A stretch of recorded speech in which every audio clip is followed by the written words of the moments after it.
So for this video, we're going to be talking about erasing. I have a sheet of my math homework here, and hopefully there's no errors on it because that'd be kind of embarrassing. But yeah, all this is done in pencil, and so to fix errors, you maybe have something like this. Here's a brand new one. Here's one that I've been, using for a little while, and you can just erase the pencil marks. They work pretty well. I usually use mechanical pencils like this. So I also have something like this, which is the same material, but it's a little more accurate and kind of works the same way as a mechanical pencil.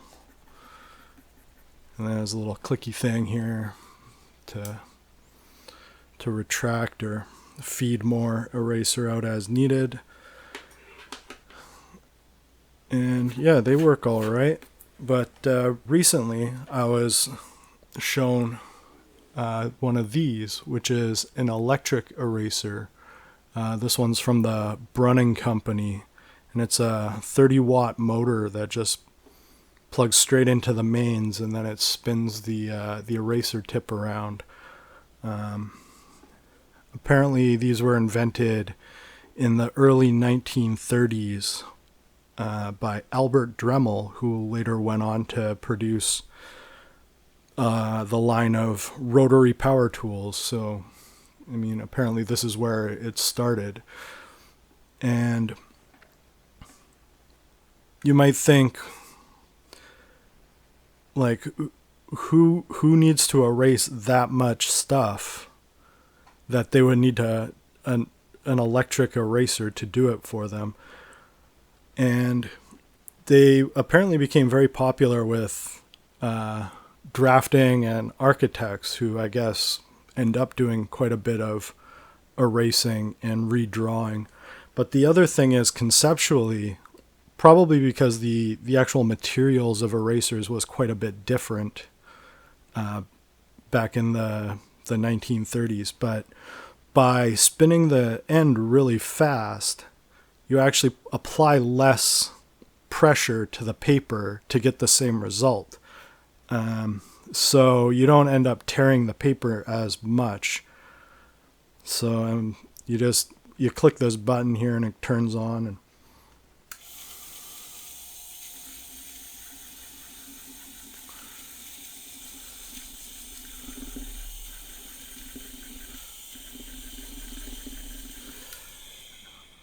and you can see it works pretty good, pretty quick. It makes a heck of a mess because so much more eraser material comes out. But yeah, that's pretty good. But that got me thinking. With the electric eraser, you're only spinning this little tip around, and it doesn't cover a whole lot of area, even though it is a bit quicker than doing it by hand. And what if you spun something like this around? You could erase a whole page very rapidly.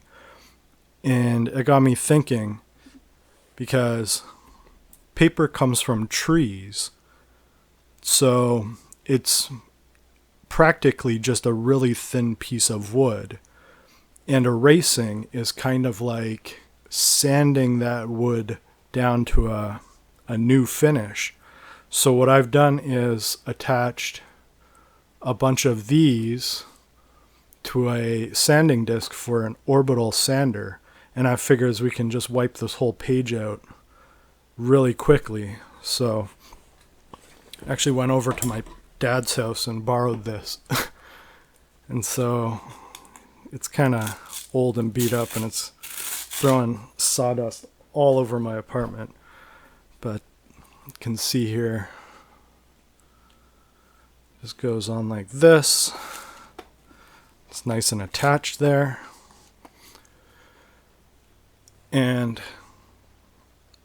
maybe what I'll do is I'll actually tape this down just for a first go.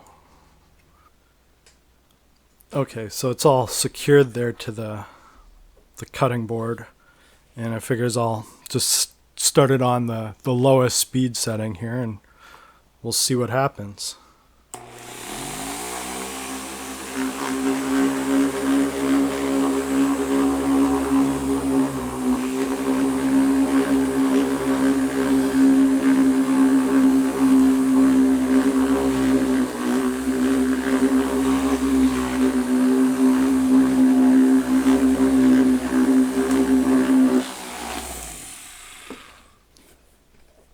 Okay, that actually went a bit better than I thought it was going to go.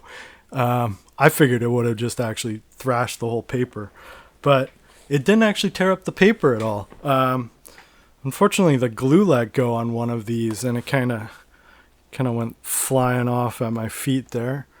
And it didn't actually erase too well overall, but maybe a different material would have worked better. But not a complete failure, surprisingly. I thought this was going to be, let's be honest, a whole lot worse than it turned out. But it's almost a workable idea, really. But yeah, if you can find one of these for not too much money, they're actually pretty good. Kind of an interesting vintage piece of gear, and if you end up making a lot of mistakes in your math homework, or maybe you're in drafting or an architect or something, kind of works a whole lot better than an orbital sander, to probably nobody's surprise.